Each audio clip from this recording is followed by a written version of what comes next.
श्रीमद् भगवद गीता प्रथम अध्याय अर्जुन विषाद योग प्रथम श्लोक। धृतराष्ट्र ने कहा, हे संजय, धर्मक्षेत्र कुरुक्षेत्र में युद्ध करने के लिए एकत्रित हुए मेरे पुत्रों और पांडवों ने क्या किया। जिज्ञासा से आरंभ हो रहा है श्रीमद् भगवद गीता का पाठ।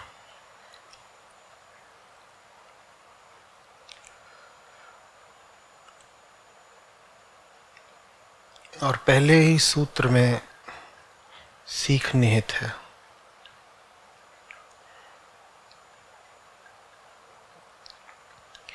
कौरव पांडव अविवेक की एक लंबी श्रृंखला के परिणाम स्वरूप कुरुक्षेत्र में आमने सामने आ गए और उनको उस स्थिति में पहुंचाने में बहुतों का योगदान है, जिनमें धृतराष्ट्र भी सम्मिलित हैं। धृतराष्ट्र अब जिज्ञासा कर रहे हैं, संजय से पूछ रहे हैं कि बताओ, वो आमने सामने आ गए हैं, एकत्रित हो गए हैं, क्या कर रहे हैं। यहाँ ये प्रश्न गौण है कि संजय कैसे देख पा रहे होंगे, संजय कैसे सुन पा रहे होंगे।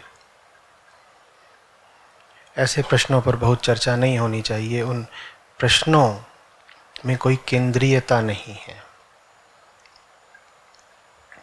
क्या वेदव्यास ने सब कुछ सचमुच संजय को कोई दिव्य दृष्टि प्रदान करी थी? दिव्य दृष्टि जैसा कुछ होता भी है क्या?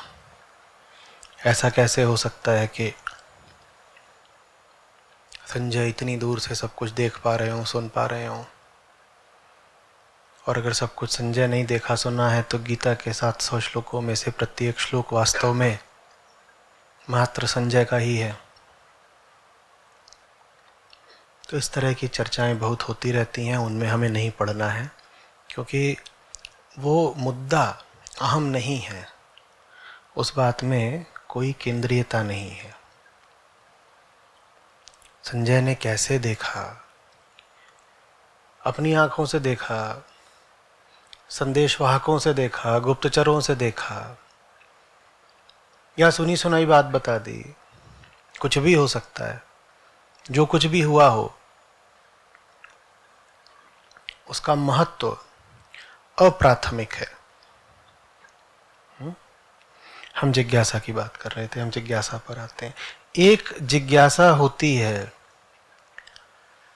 जो पूछती है कि मेरे लिए क्या उचित है। मैं कौन हूं, मेरे लिए क्या उचित है।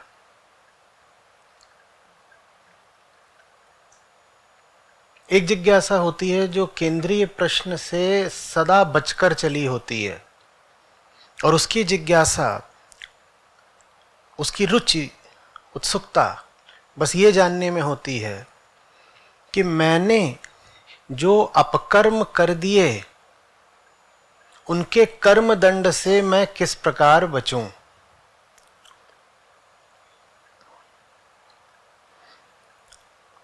धृतराष्ट्र निसंदेह यहां दूसरी कोटि की जिज्ञासा दर्शा रहे हैं। वास्तव में वो पूछ भी नहीं रहे।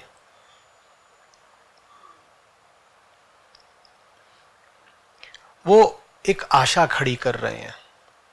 जैसे जैसे गीता में आप साथ आगे चलेंगे, आपको दिखाई देगा कि धृतराष्ट्र कोई निष्पक्ष श्रोता नहीं है। संजय की बातों पर धृतराष्ट्र की प्रतिक्रिया स्पष्ट बता देगी कि धृतराष्ट्र स्वयं कहां पर खड़े हैं इस युद्ध में।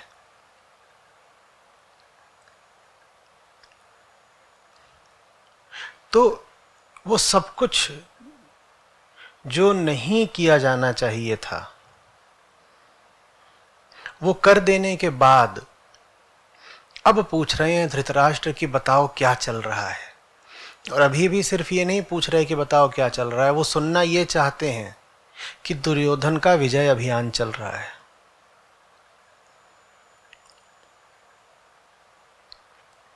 प्रश्न करना अच्छी बात होती है, लेकिन प्रश्न यदि इस तरह से किया जाए कि मूल प्रश्न दबा रहे तो ये प्रश्न प्रश्न नहीं है, ये प्रश्न प्रश्न का विरोधी है। ये सवाल सही सवाल को दबाने के लिए पूछा गया है।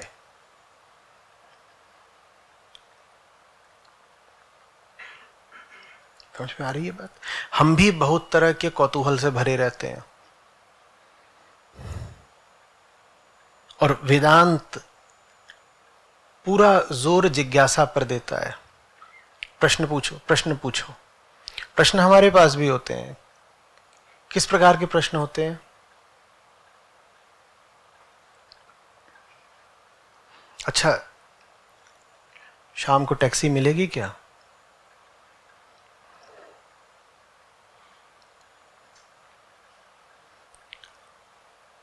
अच्छा, वो जो उधर घूम रहे हैं उनका नाम पता क्या है?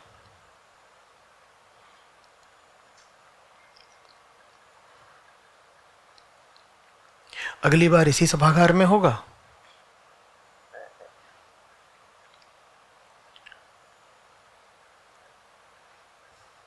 समझ में आ रही है बात?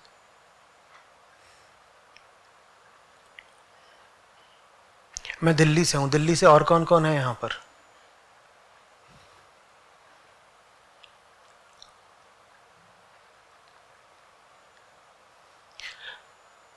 पूछते तो सब रहते हैं क्योंकि तलाश सबको है।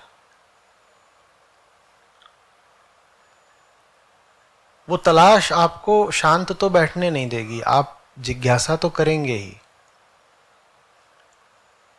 बात बस ये है कि आपकी जिज्ञासा आपको समाधान के पास ले जा रही है या आपको कोई खोखला उत्तर दे करके क्षण भर के लिए संतुष्ट कर दे रही है। सही समाधान हमें बहुधा मिलते ही इसीलिए नहीं है क्योंकि हमारे प्रश्न ही गलत होते हैं।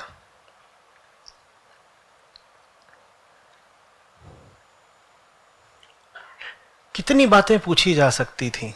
धृतराष्ट्र बस ये पूछ रहे हैं कि बताओ क्या चल रहा है।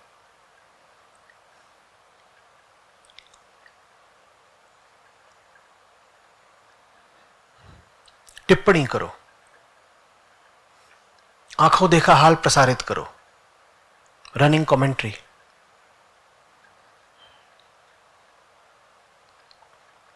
और पूछने के लिए पहले उनके पास भीष्म थे, विदुर थे, स्वयं कृष्ण भी उपलब्ध थे। जो पूछना था वो कभी पूछा नहीं। सीधे साधे प्रश्न कभी सामने रखे नहीं क्योंकि उन प्रश्नों के उत्तर मोह को भारी पड़ते। तो वैसे सवाल आपसे भी बात करता हूं तो मेरी कुछ ऐसी ही स्थिति रहती है।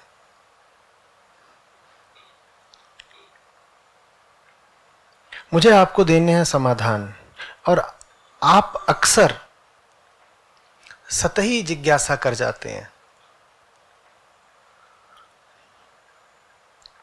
फिर जो उत्तर है वो प्रश्न से हटकर देना पड़ता है। कि प्रश्न में कुछ भी पूछा हो, उत्तर में वो बोलो जो समाधान दे।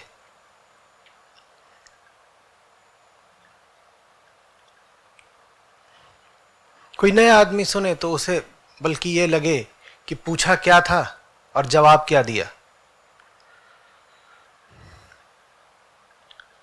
वो जवाब जरा अलग हो, ये बहुत आवश्यक है क्योंकि हम जो पूछते हैं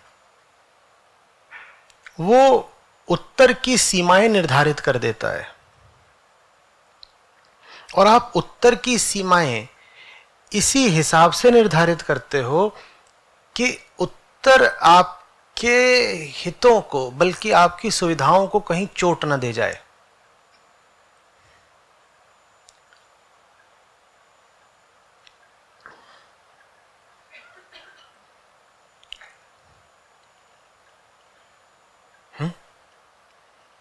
आपका लीवर खराब है क्योंकि आप शराब बहुत ज्यादा पीते हो। आप चिकित्सक के पास जाकर पूछ रहे हो आज शनिवार है या इतवार है। आपने बहुत चुन के सवाल पूछा है जिसका उत्तर कहीं से भी आपके शराब की आदत पर आक्रमण नहीं कर सकता। उत्तर में चाहे शनिवार बोला जाए चाहे इतवार बोला जाए, आपकी शराब बच गई। हम इस तरीके से अपने प्रश्नों की रचना करते हैं। सही प्रश्न पूछ लिया तो लिवर तो बच जाएगा, लेकिन शराब छूटेगी। शराब बचानी है तो चिकित्सक के सामने भी कोई आड़ा तिरछा व्यर्थ का सवाल रख दो जिसके उत्तर से कोई लाभ हो ही नहीं सकता। ऐसा सवाल रखो कि जिसका उत्तर एक दिशा में दिया जाए, दूसरी दिशा में दिया जाए, तीसरी दिशा में दिया जाए, कोई लाभ नहीं।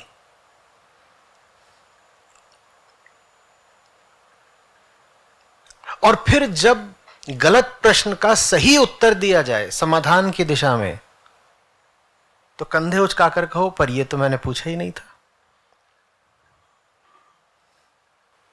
ये थोड़ी पूछा था। आपको वो क्यों दिया जाए जो आप मांग रहे हैं? आपको वो मिलना चाहिए जो आपके लिए मददगार होगा।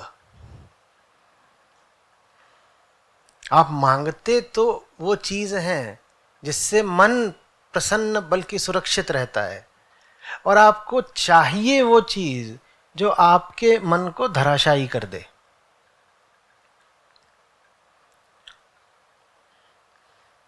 बच्चे की तरह हैं हम, उसे मुंह मांगी चीज बार बार बहुत देर तक नहीं दी जा सकती। उसको तो वो देना पड़ता है जो उसके लिए उपयुक्त है। हाँ, इतना जरूर है कि सही चीज भी कई बार उसे उस चीज की शक्ल में देनी पड़ती है जो उसने मांगी है।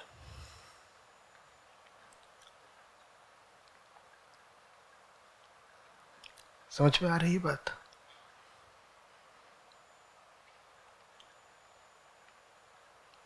जैसे पहला श्लोक ही हमको बता रहा हो कि युद्ध शुरू कहां से हुआ है। जहां से गीता शुरू हो रही है, युद्ध वहीं से शुरू हुआ है, आदमी के भीतर के झूठ से।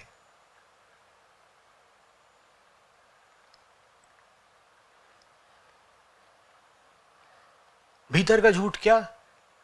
जहां तथ्य पता है पर तथ्य को स्वीकार नहीं करना है। बाहर पेड़ है, आप उसको खंभा समझ लें, हम कह सकते हैं बाहर का झूठ है। पर आप जानते हैं कि बाहर पेड़ है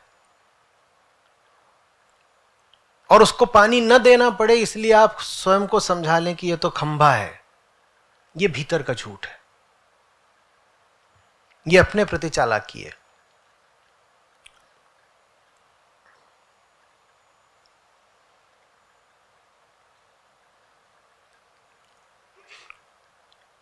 सबको पता था कि दुर्योधन का क्या हाल चल रहा है, सिर्फ धृतराष्ट्र की दृष्टि में सब ठीक था। और धृतराष्ट्र अभी भी धृतराष्ट्र ही बने हुए हैं। अभी भी खुलकर नहीं पूछ पा रहे हैं कि संजय भारी पड़ेंगे ना मेरे कौरव। संजय ऐसा ही होगा ना? संजय सारे पांडव मारे जाएंगे ना? प्रश्न वाकई यही है धृतराष्ट्र का कि संजय मुझे आश्वस्त कर दो कि पांडवों को मृत्यु मिलेगी और दुर्योधन को मुकुट।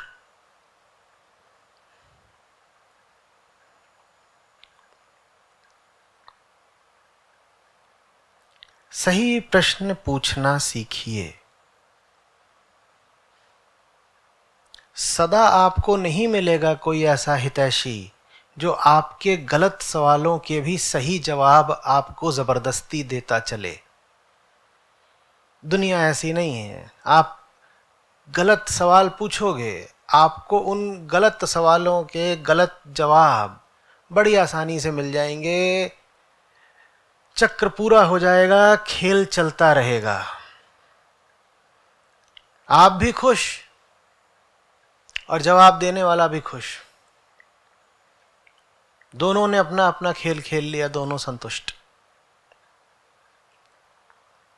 क्यों व्यर्थ की जिज्ञासाएं करते हो?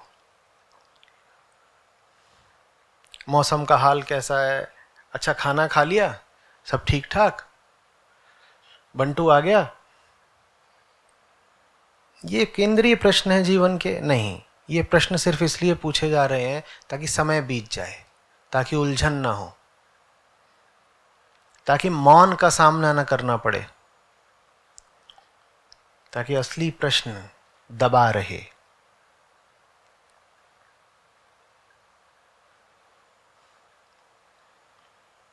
आपने कभी देखा है आप किसी व्यक्ति के साथ हो और बातचीत ना हो पा रही हो, सन्नाटा खिंचा हुआ हो, उलझन सी होने लगती है? देखा? और जब उलझन होने लगती है तो हम क्या करते हैं? हम निरर्थक बातें शुरू कर देते हैं। ये ऊपर आपने शर्ट पहन रखी है, पैंट?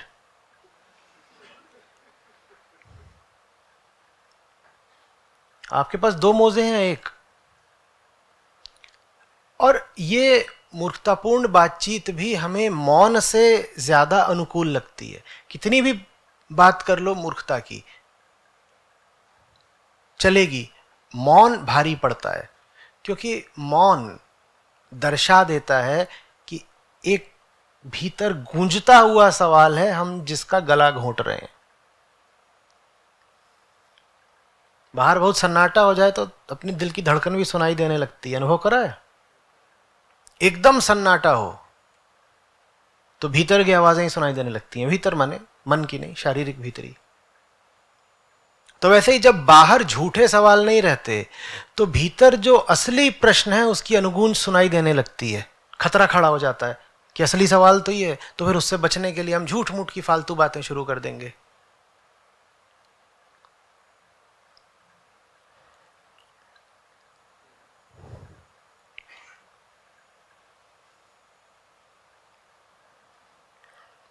वही काम यहां धृतराष्ट्र कर रहे हैं।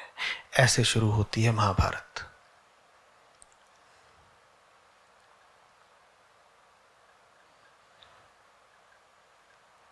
समझ में आ रही है बात? इस एक थोथे प्रश्न ने धृतराष्ट्र के जीवन का पूरा चित्र हमारे सामने रख दिया है।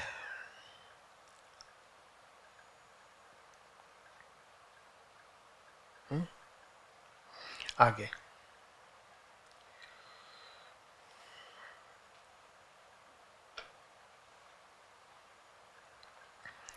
फिर संजय बताते हैं कि दुर्योधन द्रोणाचार्य के पास जाकर क्या कह रहा है। दुर्योधन द्रोणाचार्य को पांडवों की पूरी व्यूह रचना की तरफ इशारा करके कुछ कहता है। ये जो सेना है सामने पांडवों की, इसमें भीम, अर्जुन जैसे महाधनुर्धर वीर हैं, सात्यकी, विराट, महारथ ध्रुपद, धृष्टकेतु, चेकितान, काशीराज, कुंती भोज, पुरुजित, नरश्रेष्ठ, शैब्य, युधामन्यु, उत्तमौजा, अभिमन्यु, द्रौपदी के पुत्र, ये सब महारथी सामने हैं। गुरुवर द्रोण, ये दुर्योधन ने कहा है। और फिर कहा कि इसी तरीके से हे ब्राह्मण श्रेष्ठ, हे द्विजोत्तम, हमारे भी जो विशिष्ट योद्धा आदि हैं उनके मैं नाम आपको बताता हूं। ये बात थोड़ी विचित्र है। सेनाएं जब आमने सामने सजी हुई हैं, उस समय पर द्रोणाचार्य को जाकर पांडवों की सेना के योद्धाओं का नाम बताने का तुक क्या भला? क्या द्रोणाचार्य को पता नहीं है? दुर्योधन से ज्यादा अच्छे से पता है।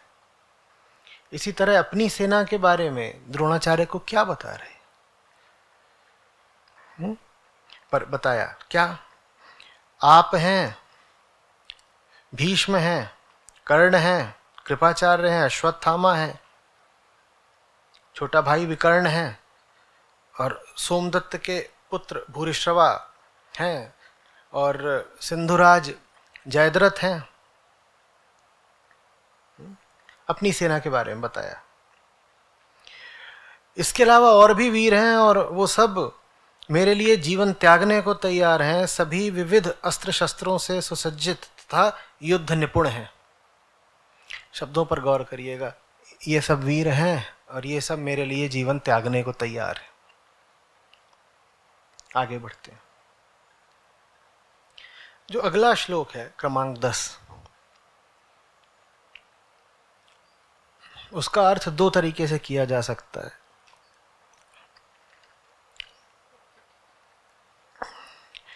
कहा गया है कि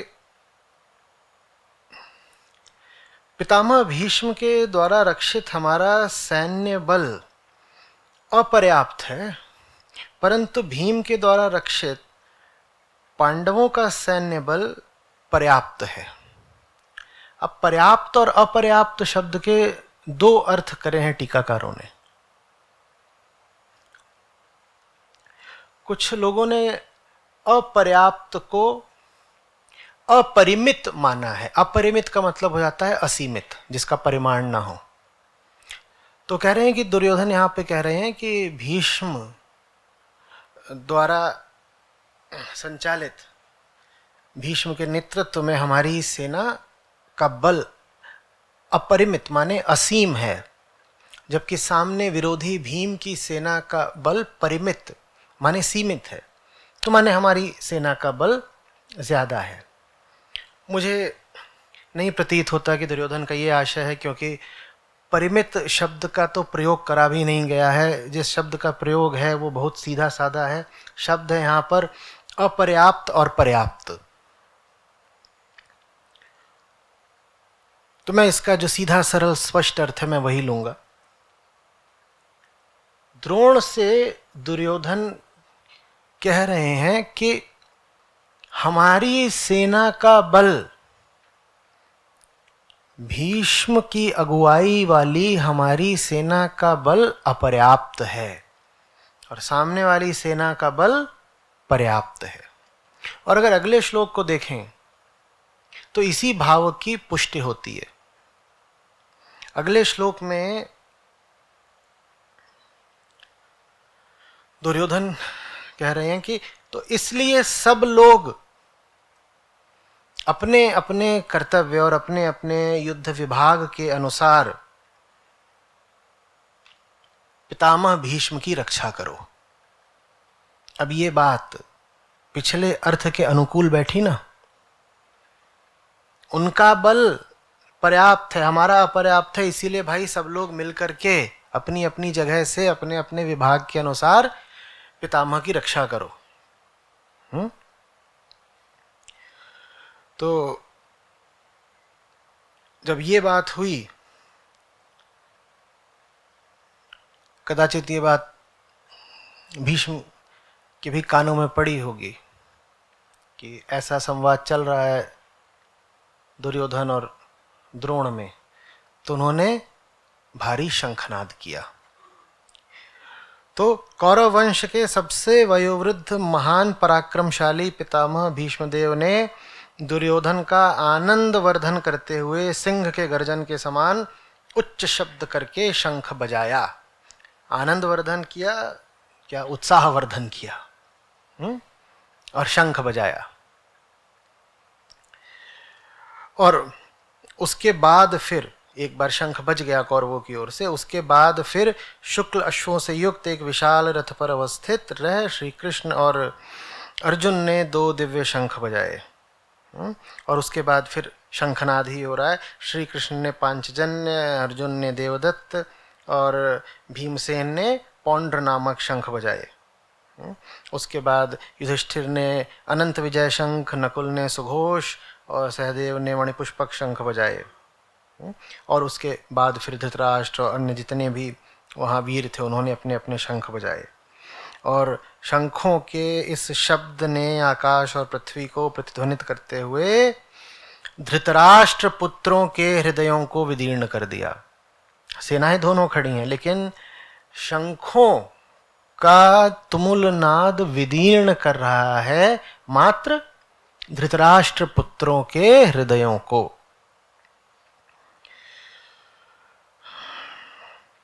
और इसके बाद फिर अर्जुन कहते हैं कि अब इन दोनों सेनाओं के बीच है केशव, मेरे रथ को खड़ा करो। उस पर हम बाद में आएंगे। वो चीज़ श्लोक क्रमांक 21 में आती है। आज हम उससे पहले के श्लोकों पर चर्चा करे लेते हैं। तो क्या पा रहे हैं आप यहाँ पर? पहले श्लोक में पिता का परिचय, और उसके बाद के जितने श्लोक हैं क्रमांक 19 तक, उसमें पुत्र वाच कि बेटा क्या कह रहा है। और जो कुछ कह रहा है दुर्योधन, उसमें स्पष्टतया उसका भय परिलक्षित होता है।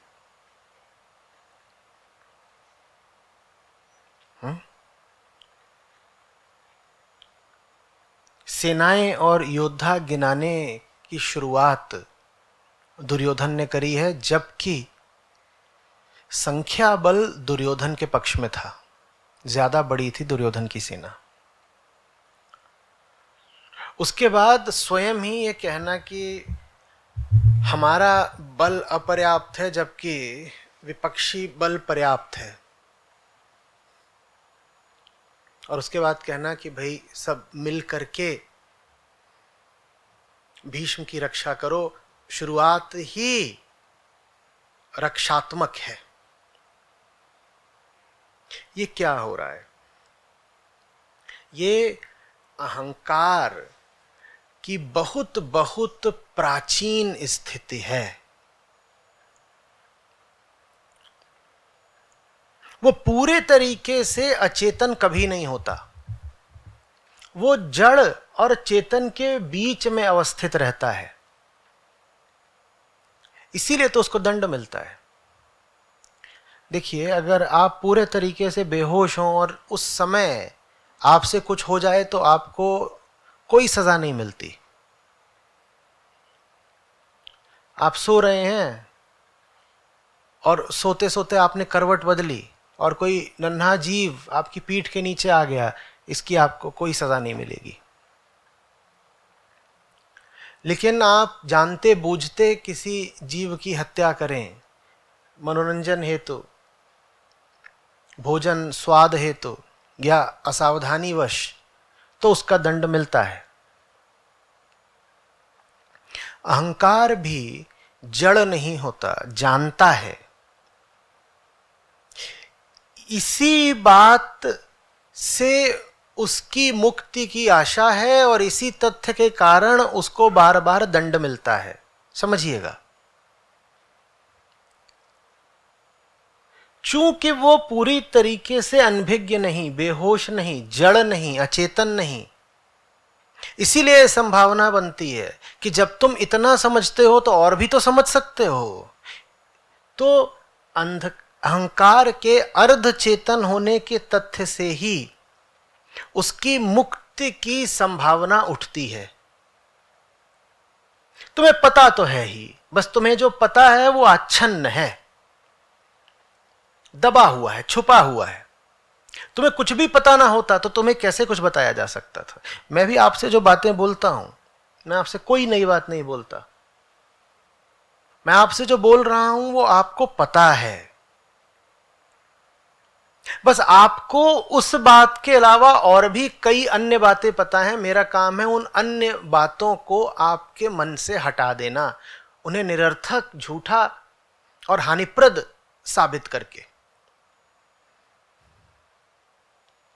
मेरा काम असंभव हो जाता यदि मैं जो बोल रहा हूं वो आपको बिल्कुल ही पता ना होता पहले से।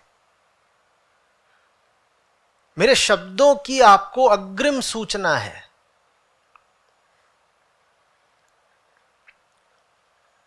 मेरी सलाह का आपको अग्रिम ज्ञान है। आप सब जानते हैं, बस आप थोड़ा ज्यादा जानते हैं, मैं थोड़ा कम जानता हूं। मैं बस वो जानता हूं जो जानने लायक है। आप बहुत कुछ ऐसा भी पकड़े हुए हैं जो जानने लायक नहीं है। भाषा से थोड़ा खेल करके यह भी कहा जा सकता है कि आप मुझसे कहीं ज्यादा ज्ञानी हैं।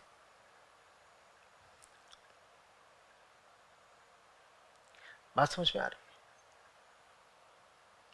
पता आपको पहले से है।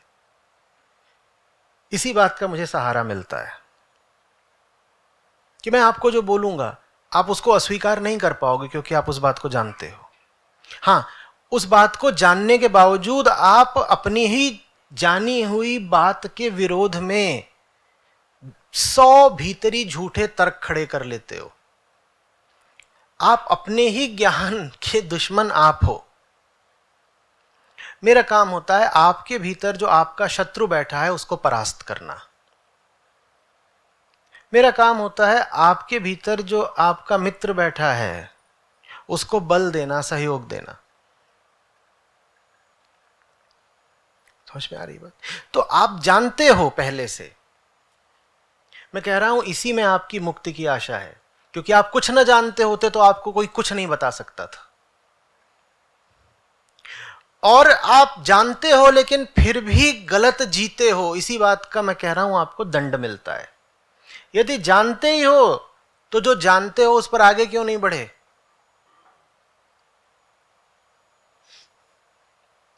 थोड़ी भी रोशनी यदि है भीतर तो उसका सहारा लेकर के 4 कदम तो आगे बढ़ाते हैं। उल्टे हम तो अपने भीतर के प्रकाश के शत्रु हो जाते हैं। हम अपने ही अंधेरे के पक्षधर हो जाते हैं। दुर्योधन यहां पर जानता है कि कृष्ण का विरोध करके उसने अपनी मृत्यु, अपनी पराजय पहले ही तय कर दी है। और इसी बात को कृष्ण बहुत स्पष्ट और सात्विक शब्दों में आगे कहते हैं। वो कहते हैं तुम किनको मारने से डर रहे हो अर्जुन? तुम इनको मारने से डर रहे हो, ये तो पहले ही मरे हुए हैं। जिस क्षण इन्होंने निर्णय करा था कि ये मेरे विरुद्ध खड़े होंगे, ये उस क्षण मर गए। अब तुम इन्हें मारने से कतरा क्या रहे हो? ये लाशें हैं, अभी गिर नहीं रही जमीन पर। समय की बात है, तुम्हें धोखा हो रहा है, तुम्हें लग रहा है जीवित है। जीवित कुछ नहीं। जो कृष्ण के विरुद्ध हो गया वो उसी क्षण चेतना के तल पर मृत हो गया। शरीर अभी थोड़ी देर डोलता रहेगा। थोड़ी देर का अर्थ 70 साल भी हो सकता है। आप कृष्ण के विरुद्ध रहकर 70-80 साल का पूरा जीवन भी जी सकते हैं, लेकिन मौत आपकी हो गई थी जिस दिन आपने एक दिन जवानी में तय करा था कि कृष्ण का क्या साथ देना, और बहुत चीजें जीवन में वो ज्यादा महत्वपूर्ण है। उसी दिन मर गए थे। और ऐसों के लिए कृष्ण कहते हैं इनको तो अगर शारीरिक तौर भी मार दिया तो उसमें कोई अपराध नहीं कर दिया। भीतर से तो ये मरा हुआ ये आदमी ऊपर ऊपर चलता था, इसको अब ऊपर ऊपर से बाहरी तौर पर भी, भौतिक तौर पर भी गिरा दिया तो लाश को मारने की सजा मिलती है क्या?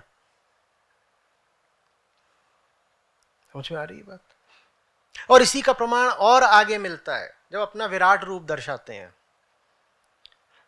उस समय पर अर्जुन उल्लेख करते हैं, बोलते हैं मैं देख रहा हूं कि ये जितने कौरव योद्धा इत्यादि हैं ये सब आपके मुख में जा रहे हैं, ये काल का ग्रास बनते जा रहे हैं, और इनमें से कुछ तो ऐसे हैं जो आपके दांतों के बीच फंस करके दम तोड़ रहे हैं। विराट रूप है, विराट दाह है, और उसमें ये सब पूरी सेना, अर्जुन कह रहे हैं मैं देख रहा हूं कौरवों की पूरी विशाल सेना ये आ करके आपके मुंह में समाई जा रही है और मौत को पा रही है।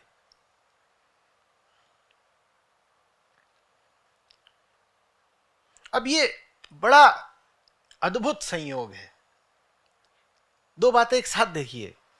पहली, कृष्ण कभी विजय की बात नहीं करते अर्जुन से, कभी नहीं।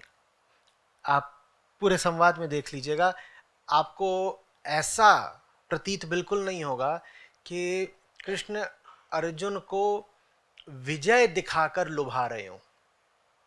बहुत तरह के तर्क देते हैं अर्जुन को, विजय उन तर्कों में सम्मिलित नहीं है। ये नहीं कहते कि लड़ोगे तो जीतोगे तो आनंद पाओगे, ये नहीं कहते। तो एक और तो बात ही नहीं करी जा रही विजय की, दूसरी ओर जैसे ये आरंभ से ही सुनिश्चित है कि जीतेगा कौन। एक और अर्जुन और कृष्ण के मध्य जीत की बात नहीं हो रही, दूसरी ओर आरंभ से ही प्रतिपक्ष को भी पता है कौन जीतने वाला है। ये दोनों बातें साथ साथ देख लीजिए।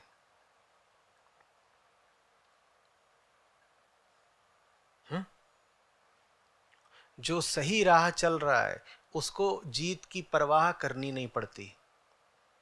जीतूंगा या नहीं जीतूंगा ये प्रश्न होता ही नहीं है। अर्जुन के सामने बड़ा अभी धर्म संकट आएगा जब हम अगले सत्र में अर्जुन की स्थिति की चर्चा करेंगे। अगला सत्र 2-3 दिन बाद होगा, तब उस पर बात करेंगे। तो अर्जुन के सामने बड़ा विकट धर्म संकट आएगा, बड़ा विकट धर्म संकट। लेकिन उस धर्म संकट में यह कहीं भी नहीं सम्मिलित है कि कृष्ण डर रहा हूं कि हार न जाऊं। अर्जुन को 100 सवालों ने घेर रखा है, पर उन 100 सवालों में एक सवाल भी ये नहीं है कि हार गया तो मेरा क्या होगा, गर्दन न कट जाए, अपमान ना हो जाए,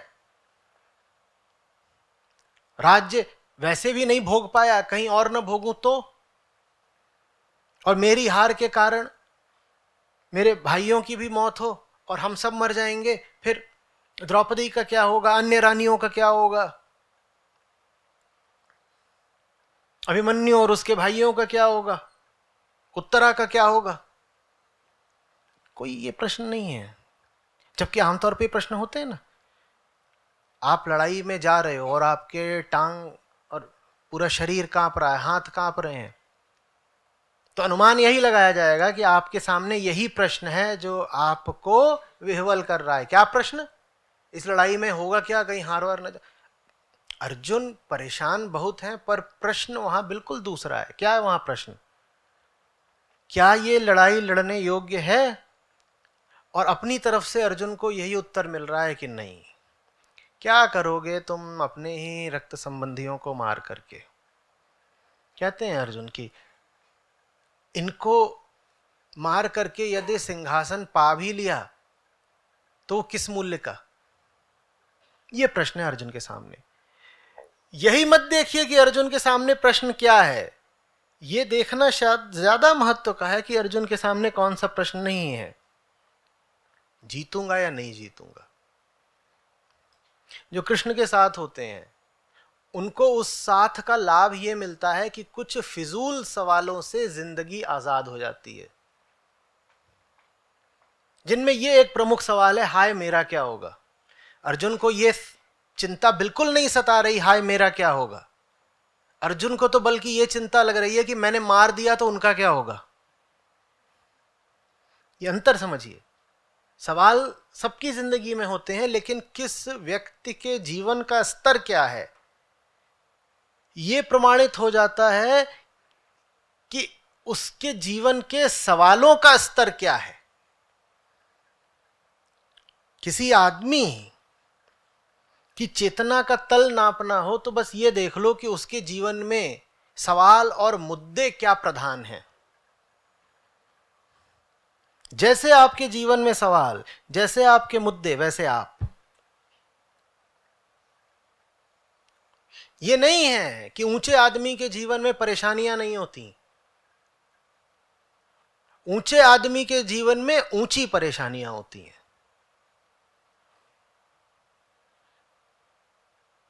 बात समझ रहे हैं?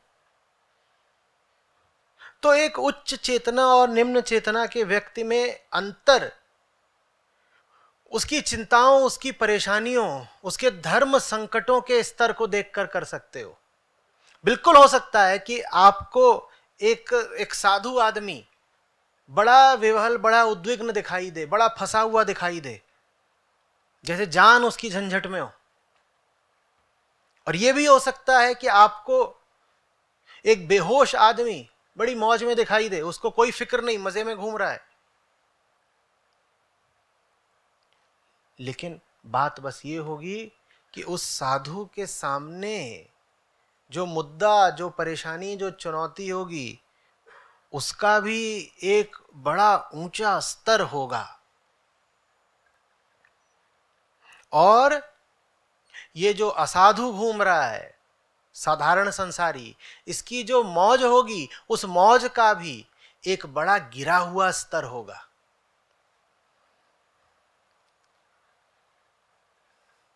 गीता इसीलिए युद्धों और चुनौतियों से भागना नहीं सिखाती, वो युद्ध और चुनौती से मुक्ति भी नहीं बताती। वो आपको बताती है कि लड़ना तो है ही, जीवन संघर्ष तो है ही, तुम उच्चतम युद्ध चुनो और फिर उसकी जो भी तुमको कीमत देनी पड़े दो। गीता उनके लिए नहीं है जो कहें कि अध्यात्म तो इसलिए होता है ताकि हम इस सब झंझट से हट करके कहीं बैठ जाएं। कृष्ण हंसते हैं, और जब हम संबंधित श्लोक पर आएंगे तो मैं विस्तार में कहूंगा। कहते हैं असंभव है तुम्हारी मांग, कोई व्यक्ति ऐसा जीवन बिता ही नहीं सकता जिसमें वो जगत से पृथक होकर के शांत बैठ जाए। शांत बैठ जाना जीव के लिए संभव ही नहीं है। तुम असंभव मांग रहे हो, नहीं मिलेगा। देह और मन तुम्हारे प्रकृति से आते हैं, ठीक वैसे जैसे चांद तारे और सूरज प्रकृति से आते हैं। उनको कभी शांत बैठते देखा है? जब चांद सूरज तारे कभी थम नहीं सकते तो तुमने कैसे मांग लिया कि तुम्हारा तन या मन थम जाए? वो थम नहीं सकते। हाँ, बस ये कर सकते हैं कि वो सही दिशा में चलें, और सही दिशा में चलते चलते चलते बिल्कुल ऐसा हो सकता है कि एक दिन वो चलने के पार निकल जाएं। लेकिन चलने के पार जाने की आशा करना, बिना चले पूरी मेहनत के साथ, बड़ी अवैध मांग होगी। तो तुम्हें चलना होगा, तुम्हें लड़ना होगा।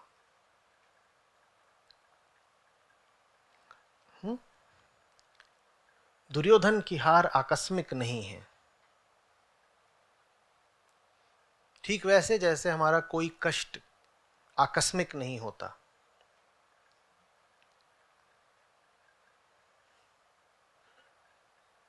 स्थितियों को इसीलिए वेदांत कहता है कि कभी कोई दोष दिया ही नहीं जा सकता। दुर्योधन ने अपनी स्थिति चुनी है। दुर्योधन को आरंभ से ही पता है कि हार होनी है। हां, वो इस बात को स्वयं ही स्वीकार न करे, संभव है। आने वाले पन्नों में आप ऐसा भी पाएंगे कि दुर्योधन चुनौती दे रहा है, श्रीमद् भगवद गीता में नहीं, महाभारत में, क्योंकि गीता के बाद तो युद्ध का संपूर्ण विवरण है ना। और दुर्योधन साफ साफ कह रहा है कि आज मैं जिसके सामने पड़ूंगा, आज उसकी मौत कर आएगी। ये वो तो सतह पर हो सकता है दुर्योधन स्वयं को ही समझा ले कि मैं सही चल रहा हूं, मेरा काम हो जाएगा, जीवन युद्ध में मुझे विजय मिल जाएगी। पर अनजाने में दुर्योधन स्वयं ही उद्घाटित कर रहा है कि उसे भी पता है कि वो जीत नहीं सकता। ठीक वैसे जैसे हमें हमारे अंतस को, हमारे मर्म को, हमारी गहराई को भली भांति पता है कि हम जैसा जीवन जी रहे हैं उसमें बात बनने वाली नहीं है। लेकिन ये जानते हुए भी क्या दुर्योधन स्वेच्छा से बदलने को तैयार, समर्पण करने को तैयार नहीं। वही हालत हम सबकी। पता हमें है कि हम कृष्ण के साथ नहीं हैं, लेकिन फिर भी हम डटे हुए हैं और उम्मीद बांधे हुए हैं कि पार लग जाएंगे, जीत जाएंगे, आनंद मिलेगा। कैसे जीतोगे? तुम्हारी अपनी गहराइयां ही तुम्हारा साथ नहीं दे रही हैं।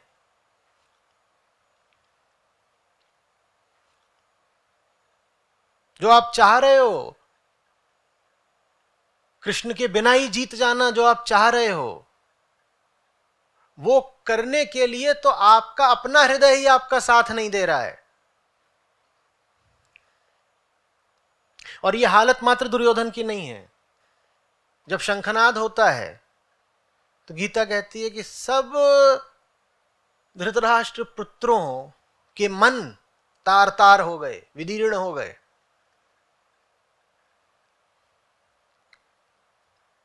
क्यों भाई? शंखनाद तो इधर भी सुनाई दिया होगा। मान भी लें कि भीम बड़े बहादुर थे, अर्जुन भी, तो नकुल सहदेव उनका क्या? और नकुल सहदेव के बाद भी और न जाने कितने योद्धा थे। सात्यकी का क्या, धृष्टद्युम्न का क्या? उनके बारे में एक शब्द यहां पर नहीं है, जबकि वो एक शब्द हो सकता था।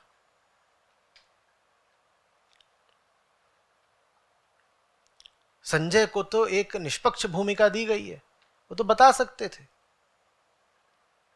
कि ऐसा घोर शंखनाद हुआ कि पांडवों की भी आधी सेना बेहोश हो गई। डरे तो पहले ही हुए थे, पर वैसा कुछ नहीं। डर किधर है ये आरंभ में ही स्पष्ट हो जाता है। समझ में आ रही? पहले ही अध्याय में अच्छे से देखिए कि दो हैं जो परेशान हैं। कौन? रणक्षेत्र पर, पीछे नहीं, रणक्षेत्र पर दो हैं जिनकी चिंता पहले ही अध्याय में हमारे सामने आ जाती है। कौन दो? दुर्योधन और अर्जुन। ये पकड़िए बात अच्छे से। चिंताग्रस्त होना बुरा नहीं है, दुर्योधन वाली चिंता रखना बुरा है। और कृष्ण के साथ रहने से ऐसा नहीं कि आप चिंताहीन हो जाएंगे, हां, आपकी चिंता का स्तर उठ जाएगा। आपकी चिंता ही फिर आपको कृष्ण के पास ले आएगी। दुर्योधन भी चिंतित है और उसकी चिंता उसे कृष्ण से और दूर धकेलती है। अर्जुन भी चिंतित है, अर्जुन की चिंता कृष्ण के और पास लाती है। भूल जाइए अध्यात्म की उस छवि को जो कहती है कि आध्यात्मिक आदमी तो द्वंद्वों के बिल्कुल पार निकल जाता है और निर्द्वंद और निर्विचार होकर के बस सुख सागर में गोते लगाता है। द्वंद्व तो लगातार रहेगा। वो द्वंद्व किसके पक्ष में कर रहे हो बस ये देख लो। अर्जुन आपको निर्द्वंद दिख रहे हैं क्या? अर्जुन का द्वंद्व तो दुर्योधन के द्वंद्व से भयानक है ज्यादा। दुर्योधन के बारे में तो बस यही कहा है कि शंखनाद सुन करके दिल दहल गया, और अर्जुन तो अपने मुंह से स्वीकार रहे हैं कि टांग कांप रही है, बदन जल रहा है, रोए खड़े हो रहे हैं, सारी ताकत जैसे गिर गई, ये धनुष नहीं संभाला जा रहा। और ये उस व्यक्ति की हालत है जो कृष्ण के साथ है। तो कृष्ण के साथ होने का अर्थ समझिए। कृष्ण के साथ होने का अर्थ ये नहीं होता कि आपको जीवन युद्ध में निश्चित विजयश्री मिल जानी है। कृष्ण के साथ होने का अर्थ होता है कि अब आपको एक ऊंचा जीवन युद्ध मिल जाना है।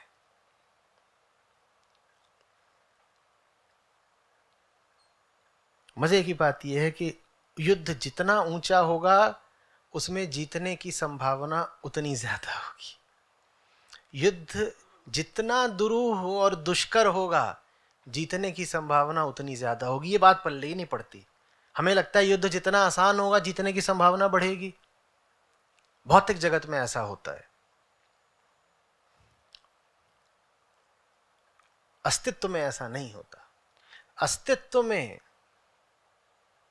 जितना गहन, जितना विकट, जितना असंभव युद्ध होता है आपके जीतने की संभावना उतनी बढ़ जाती है। आप जीत जाते हो सिर्फ इस वजह से कि आपने एक बड़ा असंभव युद्ध चुना।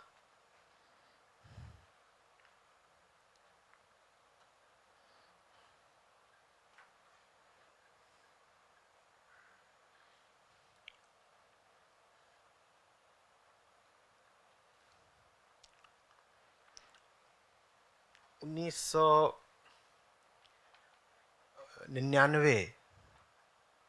1999 तो जब 1999 लगा था, 1999 का दिसंबर में, 1999 की 1 जनवरी, तो उस दिन घर बैठे बैठे मैंने नए साल का स्वागत गीता के साथ करा। तो मैंने कुछ चीज़ें लिखी अपनी डायरी में, अभी भी लिखी हुई हैं। तो उसमें गीता के कुछ श्लोक थे। और उसी साल कुछ महीनों बाद आइन रैंड की द फाउंटेन हेड, उससे मैंने कुछ पंक्तियां अपनी डायरी में लिखी। तो उनमें से एक पंक्ति ये भी थी, You will win because you have chosen the most difficult battle.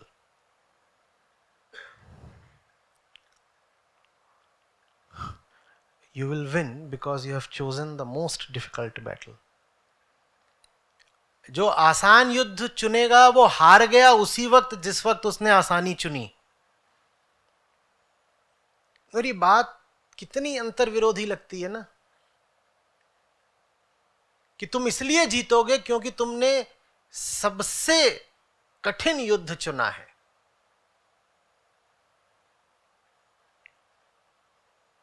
काश ये बात हम समझ पाए, फिर हम सही युद्धों से कतराएंगे नहीं, पीठ दिखाएंगे नहीं।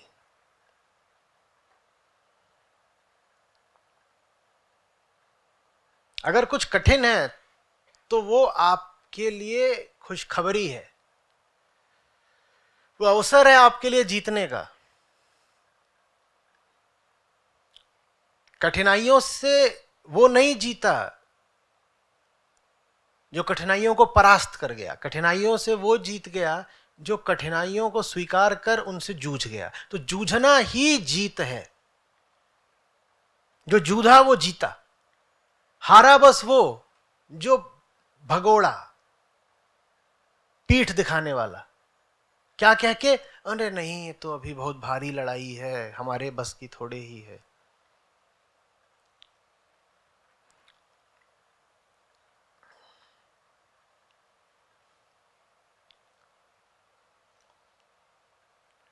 समझ में आ रही है बात?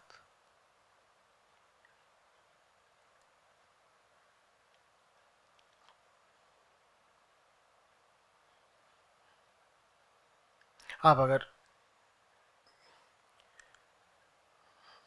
पूरी कहानी को गौर से देखें तो मुझे बताइए कि अर्जुन को सुख कौन सा मिल रहा है पूरे जीवन में? सुख ज्यादा किसको मिला है? आप पांडवों का पूरा जीवन काल ले लीजिए, महाभारत तो मोटा मोटा जानते ही होंगे, है ना। आप पांडवों का जीवन काल ले लीजिए, आप कौरवों का जीवन काल ले लीजिए। अब याद करिए कि सुख किसने भोगा है?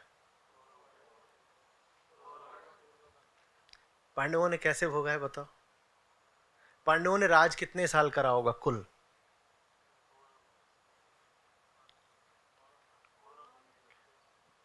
महाभारत के युद्ध के बहुत बाद तक तो पांडव राज भी नहीं कर पाए, प्रयाण कर गए और हिमालय पर जाकर समाधि ले ली, एक के बाद एक। और जीवन भर क्या करते रहे पांडव? संघर्ष ही करते रहे, इधर से उधर भटक रहे हैं। 12 साल वहां घूमे, फिर 1 साल छुप रहे हैं, उसमें कोई कुछ बन रहा है, कोई नर्तक बन रहा है, कोई किन्नर बन रहा है, कुछ कर रहे हैं। उससे पहले भी तमाम तरह के षड्यंत्रों का शिकार हो रहे हैं, कभी पानी में डुबोया जा रहा है, कभी लाक्षागृह में जलाया जा रहा है, तमाम तरह के अपमान भी झेल रहे हैं, सब हो रहा है। तो कृष्ण के साथ रहने से क्या मिला? सुख तो नहीं मिला, सुख तो दुर्योधन ने ही लूटा है। सारा खेल यहीं गड़बड़ा जाता है। हमको बता दिया गया है कि जो भगवान जी के साथ रहता है उसको बहुत हैप्पी हैप्पी सुख मिलता है। और तो ठीक है, सुख नहीं मिलता, दम मिलता है, जिंदगी मिलती है, जान मिलती है, प्राण मिलते हैं, अपने आप को मनुष्य कह पाओ ऐसा अधिकार, ऐसी पात्रता मिलती है। सुख नहीं मिलता। जिन्हें सुख चाहिए वो गीता उनके लिए है ही नहीं। यहां सुख किसको मिल रहा है बताओ? गीता में कहां सुख है? कोई चर्चा सुख की? और गीता ज्ञान के बाद भी अर्जुन कौन सा सुख पा जा रहे हैं? अपने पितामह को, अपने गुरु को, अपने भाइयों को मारने में कौन सा सुख है? उसके बाद अपने ही वंश का पूरा नाश अर्जुन भी देख रहे हैं। कौरवों भर का नहीं हुआ, पांडवों का भी हुआ, एक को छोड़ के सब गए।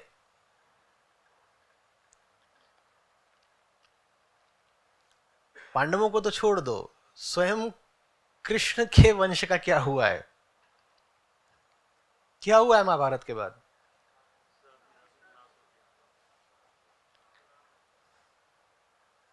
वो सब भी आपस में लड़के सब खत्म, अंतरकलह।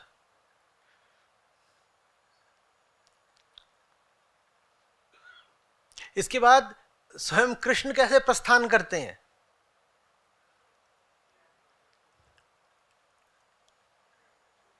जिन्हें महाभारत का युद्ध नहीं मार पाया, कोई तीर नहीं छू पाया, उन्हें कौन मार देता है तीर? ये कोई साधारण सा आखेटक, वो घूम रहा है कि कहीं कुछ मिल जाए, कछुआ, खरगोश, मेढक, हिरण, तो कहता है बस टांग भर दिख रही है, न जाने कैसा तो वो शिकारी था। और ऐसों के हाथों, ऐसे शिकारी के हाथों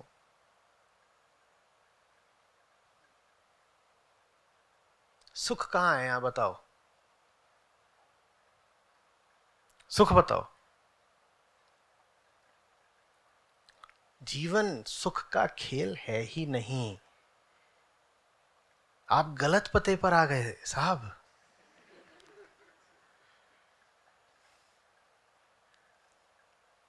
कोई सुख खोज रहा हो उसको बोलो साहब ये आपने गलत जगह जन्म ले लिया। सुख नाम की कोई चीज पृथ्वी पर पाई नहीं जाती।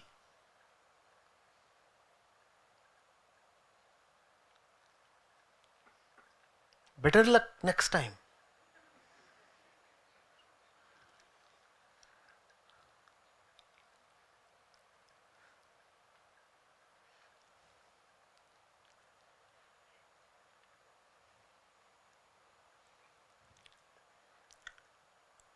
मनुष्य होने का गौरव दे रहे हैं वो अर्जुन को, सुख नहीं।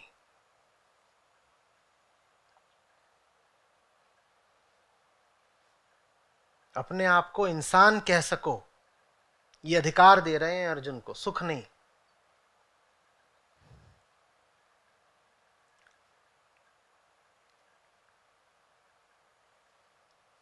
सजातियों पर और स्वजनों पर तो पशु भी नहीं हमला करते। मनुष्य होता है जो कहता है कि स्वजन बस वो जो स्वधर्म का पालन कर रहा हो, जो स्वधर्म का पालन नहीं कर रहा मैं उसे स्वजन मानने से इनकार करता हूं। जो अर्जुन कह रहे थे उससे मिलती जुलती बात समस्त प्रकृति कहती है। शिकार करने वाली प्रजातियां भी आम तौर पर अपनी ही प्रजाति का शिकार नहीं करती। शेर कितना भी भूखा हो, छोटे शेर को मारकर नहीं खाएगा। तो ये बात कि मैं अपने ही सगों पर बाण कैसे चलाऊं, इस वक्तव्य में मनुष्यता नहीं है, इस वक्तव्य में करुणा नहीं है। अगर दो टूक बोले तो इस वक्तव्य में पशुता है। कृष्ण अर्जुन को पशुता से उठाकर मनुष्य बना रहे हैं और यही मिलता है कृष्ण के साथ रहकर। अपने आप को कह पाओगे मनुष्य हूं, जानवर नहीं हूं। ये नहीं कह पाओगे सुखी हूं, क्या कह पाओगे? मनुष्य। और मनुष्य होने का गौरव क्या होता है जान पाओगे।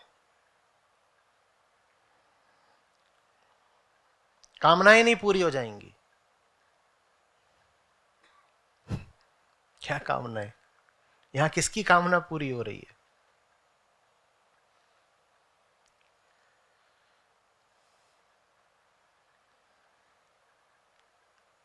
धृतराष्ट्र और गांधारी का अंत कैसे हुआ था? वन गए थे, वहां दावानल। और धृतराष्ट्र और गांधारी भरी नहीं थे, एक तीसरा व्यक्ति भी था, कुंती। ये 5 दिग्विजयी पुत्रों की माता हैं। दावानल समझते? जंगल गए हैं। क्यों? क्योंकि इतनी बुरी हालत हो गई है, शोक शोक और शोक। गांधारी हर समय छाती पीट रही हैं और महल के बाहर निकलो तो राज्य में चारों ओर विधवाएं ही विधवाएं और अनाथ बच्चे बच्चियां।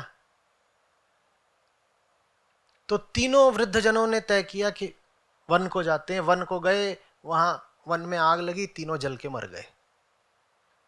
यहां सुख किसको है? हारने वाले को सुख है, जीतने वाले को भी सुख नहीं है। तो लड़ो इसलिए नहीं कि सुख मिलेगा,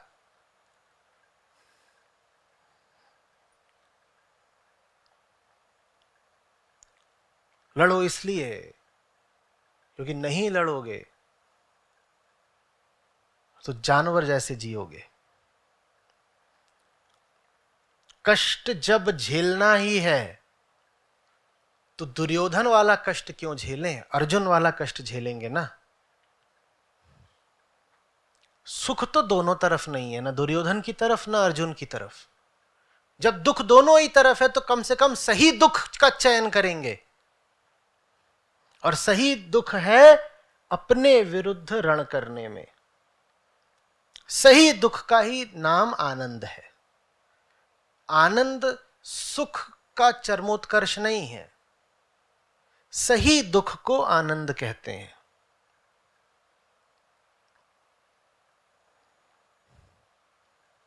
आ रही बात समझ में?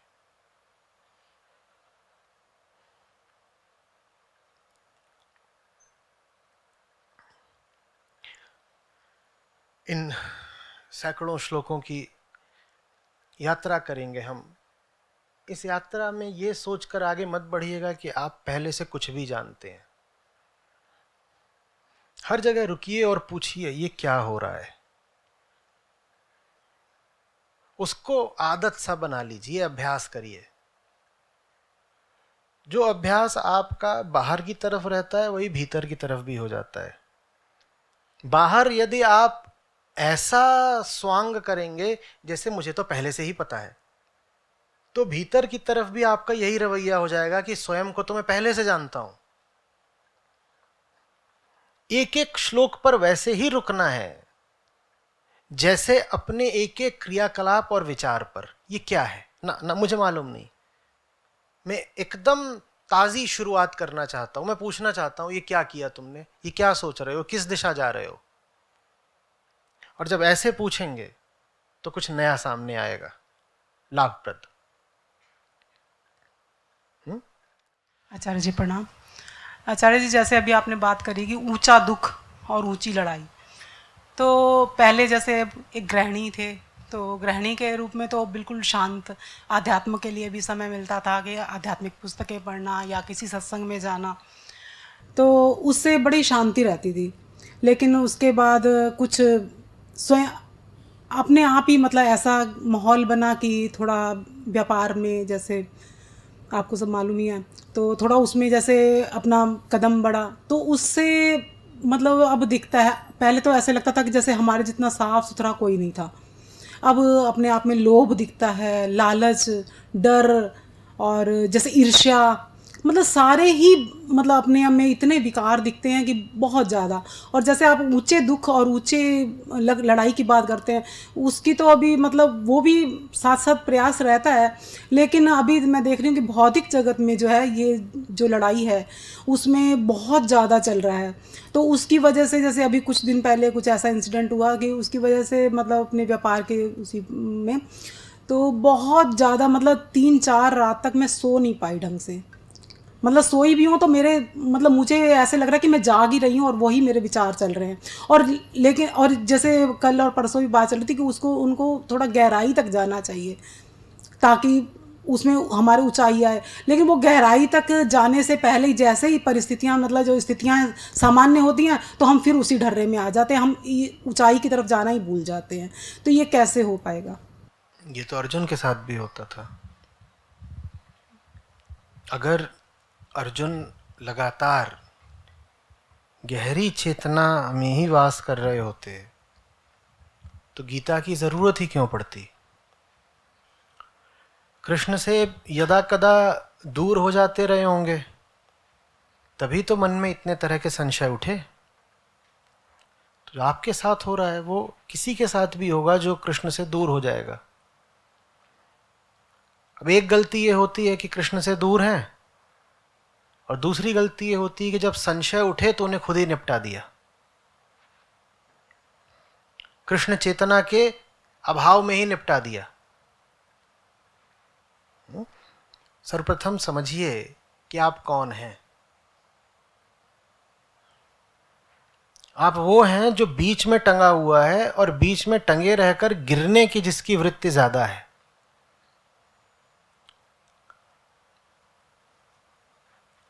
नारियल के पेड़ पर नारियल टंगा हुआ है। पहली बात तो बीच में है ना नीचे है ना ऊपर है। दूसरी बात संभावना यह है कि जैसा है अगर वैसा ही रह गया तो गिरेगा तो बेटा नीचे ही। वैसी हमारी हालत है, जड़ और चेतन के बीच में है, और वृत्ति यही है कि जड़ता की ओर ही और गिरें। सबकी, आपकी, अर्जुन की, हम सबकी साझी वृत्ति। कृष्ण चाहिए, कोई उपाय और नहीं। ईर्ष्या, लोभ, भय, जिसकी भी आपने बात करी, क्यों ऐसे हम उनकी बात करते हैं जैसे कि वो विसंगतियां हों, जैसे वो अनहोनी हो, जैसे वो दुखद संयोग मात्र हो। ये सब जिनका नाम आपने विकारों की तरह लिया, ये विकार नहीं है भाई, ये हमारा भाग्य है, ये हमारी देह है। इनको ऐसे मत देखिए कि अरे कुछ अनघट घट गया है, हम तो बड़े अच्छे आदमी थे, ये हम में ईर्ष्या कहां से आ गई। मैं तो बड़ी साहसी स्त्री हूं, आज मैं डर कैसे गई। गर्भ से हम साहस नहीं भय ही लेकर पैदा होते हैं।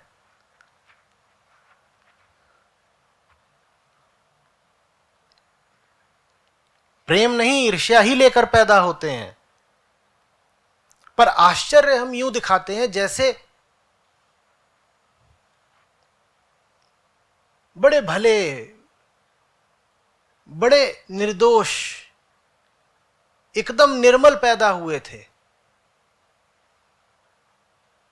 और किसी दुष्ट ने आकर के हमको मलिन कर दिया।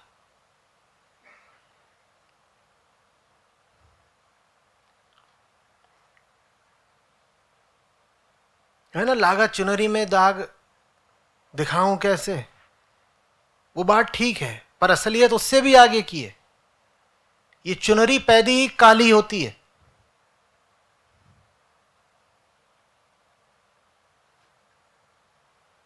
जिसको साहब कहते हैं ना, झीनी झीनी बीनी रे चदरिया, उसमें एक बात नहीं बोलते वो कि चादर का रंग क्या है। झीनी झीनी बीनी तो ठीक है, पर एकदम काली होती है पैदा, और जीवन भर फिर क्या करना पड़ता है, घिसो, उस पे ज्ञान का साबुन लगाओ, जितना घिस सकते हो घिसते रहो।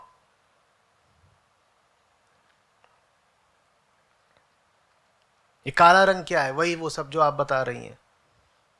और सबकी चदरिया एक जैसी होती है। हाँ, काले के भी फिर अलग अलग प्रकार होते हैं। किसी का कोयले वाला काला, किसी का रात वाला काला, किसी का नागिन वाला काला। तो उसी प्रकार मनुष्यों में विविधताएं पाई जाती हैं। फिर हम कहते हैं नहीं नहीं, देखो मैं इससे अलग हूं, वो काला है, मैं काला नहीं हूं। वो काला काला है, तुम कोयला काला हो, इससे ज्यादा नहीं अंतर है दोनों में। मनुष्य मनुष्य में प्राकृतिक रूप से इससे ज्यादा अंतर नहीं होता।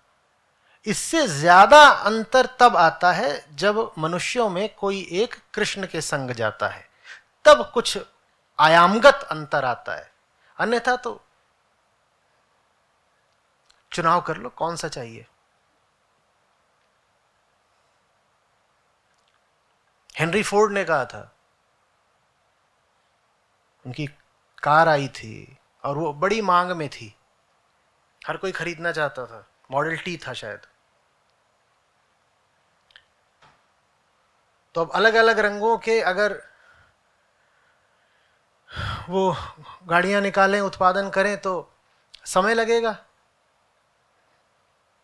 तो सारी गाड़ियां एक ही रंग की निकालते थे, काली। तो लोगों ने कहा भाई हमें थोड़े अलग अलग रंगों की चाहिए, ऐसे कर रहे हैं आप। अब उनकी मोनोपोली, वो काय को सुने। उन्होंने कहा you can have any colour as long as it is black. वैसे ही हमारा हाल है।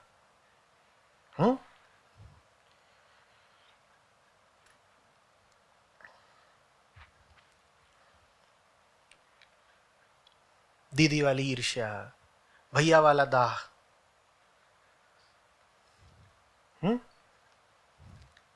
अंकल वाला ज्ञान, आंटी वाला भ्रम। चुन लो जो चाहिए।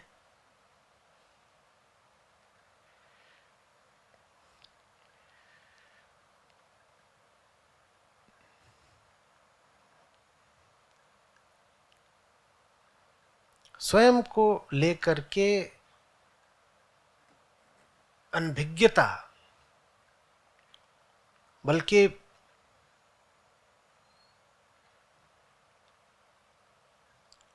एक साजिश, जैसे गलतफहमी कहना उतना ठीक नहीं, साजिश कहना ज्यादा ठीक है। उसमें क्यों रहते हैं आप? अरे मेरे से धोखे से गलती हो गई। धोखे से कुछ नहीं होता, हम ऐसे हैं, और वैसा होने से आपको सिर्फ कृष्ण बचा सकते। कृष्ण, यहां जो मैं कह रहा हूं, तो मैं यहां पर मोरपंख वाले कृष्ण की तो नहीं बात कर रहा ना। मैं गीता वाले कृष्ण की बात कर रहा हूं। उससे बस आपको कृष्ण बचा सकते हैं।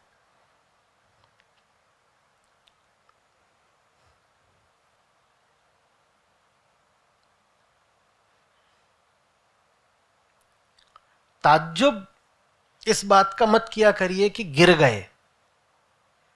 ताज्जुब तब किया करिए जब कृष्ण के समीप ना हो, लेकिन ऐसा लग रहा हो कि नहीं गिरे। यह बड़ी खतरनाक हालत है। गिर गए तो ये तो होना ही था, गिरने के लिए तो पैदा होते हो। लेकिन कृष्ण के साथ है नहीं, फिर भी ऐसा लग रहा है गिरे नहीं है, सब ठीक ठीक चल रहा है, जिंदगी बढ़िया चल रही है, तब बिल्कुल सहम जाया करिए, कुछ बहुत खतरनाक चल रहा है जीवन में। कृष्ण जीवन में नहीं है, फिर भी ऐसा लग रहा है कि सब ठीक चल रहा है, कुछ बहुत बहुत विनष्टकारी होने जा रहा है, हो रहा है।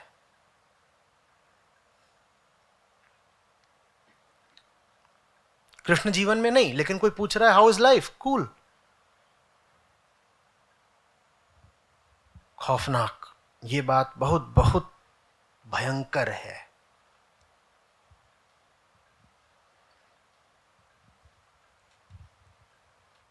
आचार्य जी, ऐसा लगता है कि जैसे शायद ये कुछ अति मांग है कि मतलब ऐसे लगता था कि मैं मतलब 4 साल ही हुए तो 4 साल ही है इसमें आपके साथ जुड़े हुए, तो ऐसा लगता था कि नहीं मैं तो अध्यात्म में काफ़ी आगे बढ़ चुकी हूँ अपने आप को, ये शायद ये भी भ्रम था।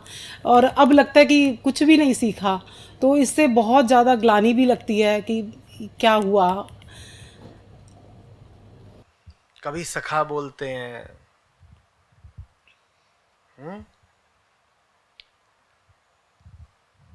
कभी गुरु, कभी संबंधी, मित्र तो बोलते ही रहते हैं। इतनी निकटता है दोनों में, उसके बाद भी अर्जुन भ्रमित। इतनी निकटता है उसके बाद भी अर्जुन भ्रमित, और उनका रिश्ता उतना ही पुराना है जितनी अर्जुन की उम्र। और महाभारत के युद्ध के समय अर्जुन की उम्र 50 पार कर चुकी थी। तो कम से कम 50 साल का रिश्ता, अब वो भी इतनी गहराई का। गुरु भी, सखा भी, संबंधी भी, और तब भी अर्जुन बहक गए। और आप कह रही हैं 4 साल में मैंने लगभग 6 कोर्स करे हैं, 8 किताबें पढ़ी हैं और 7.5 कैंप करे हैं। मैं कैसे फिसल गई? अर्जुन फिसल सकते हैं, आप बच जाएंगी। आपके सुपुत्र बोधस्थल में रहते हैं, वो दिन में कौन सा आंकड़ा बोलूं, उतनी बार फिसलते हैं। और मुझसे 4 कदम की दूरी पर होते हैं।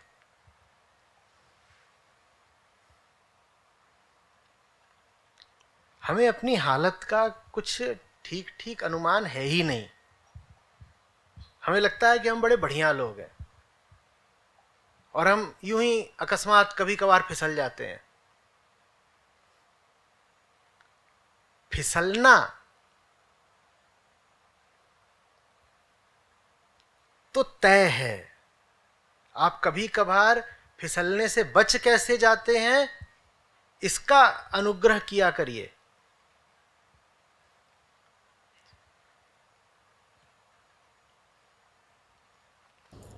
आचार्य जी, एक प्रश्न और था। जैसे मैं पहले किसी सत्संग में जाती थी, तो वहाँ पर जैसे जो बात बताई जाती थी, जैसे ये अष्टावक्र गीता के जैसे आपने आज कहा कि यहाँ पर आज उपयोगिता नहीं है उसकी, तो उसको उसमें जैसे हमेशा वो अष्टावक्र जी ने बताया कि ब्रह्म ही ब्रह्म है, आत्मा ही आत्मा है। तो उस चीज़ को इस तरह से लिया गया है कि मतलब अभी कुछ दिन पहले मैं गई थी किसी के यहाँ, तो मतलब वो हमारे रिलेटिव्स भी हैं और उसी सत्संग में अभी जाते भी हैं। तो वहाँ पर क्या हुआ कि किसी कीड़े को ऐसे ही मार दिया गया, तो बोला गया कि इसकी तो मुक्ति हो गई, इसकी ये वाली योनि ख़त्म हो गई। तो मुझे जैसे अब थोड़ा आपको सुनते हुए कुछ जैसे जितनी भी समझ पड़ी मैंने उनको बताया, तो इसमें बताते हुए भी जैसे ऐसे हो जाते कि कई बार अपने आप से कंट्रोल खो देती हूँ, जैसे तो जैसे थोड़ा नाराज़गी वाला भी वो हो गया। तो मतलब ये चीज़ समझ नहीं आती कि उन्होंने ऐसा क्यों बना रखा है कि मतलब ब्रह्म ही ब्रह्म है, और उनको किसी भी जीव को तो, छोटे जीवों को तो ऐसे मार देते ना, मच्छर है, मक्खी है, कोई कीड़ा है, चूहा है, मतलब कोई भी है, छोटे जीवों को तो बड़ी ज़्यादा बहुत ज़्यादा उसमें हिंसा कर देते हैं, यही कह के कि उसकी तो मुक्ति हो गई, उसकी ये एक योनि आज हमने ख़त्म कर दी, वो अब दूसरी ऊंची ऊंची योनि में चला जाएगा। तो इस पर कुछ बोले। एक बेसबॉल बैट आप भी रखा करिए। मुक्ति प्रदाता।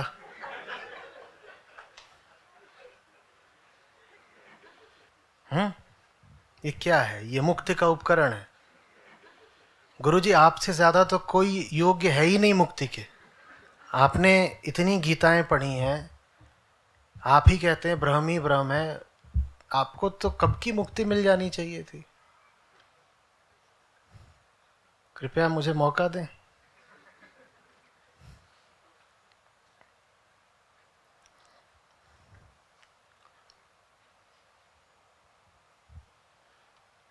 क्या बोलूं, मतलब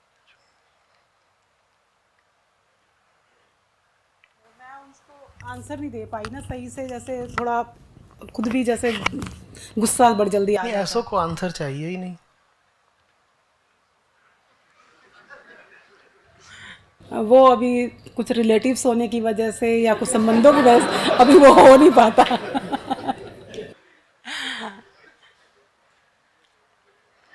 आंसर से, शब्दों से, उत्तरों से काम चलता तो क्यों कहते कृष्ण अर्जुन को कि उठा गांडीव? वो दुर्योधन को बुलाते ना, इधर आ, तू भी बैठ चंपू, गीता चल रही, तू भी सुन। तो उसको बुला भी लेते, वो आ भी जाता। कृष्ण का उतना सम्मान सब करते थे। एक बार वो आ भी जाता, बैठ जाता, वो सुन भी लेता, तो क्या होता? एक बिंदु आ जाता है जिसके बाद शब्दों से काम चलता ही नहीं।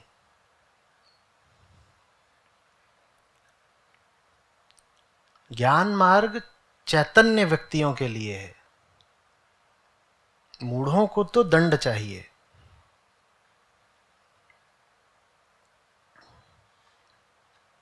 इसीलिए गीता उपनिषदों से अधिक प्रभावकारी रही है, प्रसिद्ध और प्रचलित रही है। उपनिषदों में दंड का कोई विधान ही नहीं है। उपनिषद बहुत ऊंची चेतना के वातावरण के लिए हैं। गुरु हैं, शिष्य हैं, और बहुत ऊंचे ऊंचे तल का संवाद चल रहा है, वो उपनिषद है। गीता जरा ज्यादा धरातल पर है। वहां ऐसे भी लोग मौजूद हैं, दुशासन तरह के, जयद्रथ घूम रहे हैं। उपनिषदों में आपको दुशासन और जयद्रथ जैसे नमूने मिलेंगे ही नहीं। लेकिन दुनिया में क्या है? उपनिषदों जैसे ज्यादा चरित्र या गीता जैसे ज्यादा चरित्र? तो इसलिए भारत में गीता को ज्यादा उपयोगी पाया गया। हालांकि शुद्ध उपनिषद ही ज्यादा है, पर लाभकारी गीता ज्यादा हुई। समझ रहे? क्योंकि उपनिषदों में बाण नहीं है, उपनिषदों में गदा नहीं है, और लाभकारी अक्सर गदा और बाणी होते हैं। लेके चला करिए। एक हाथ में अष्टावक्र गीता और कंधे पे गदा।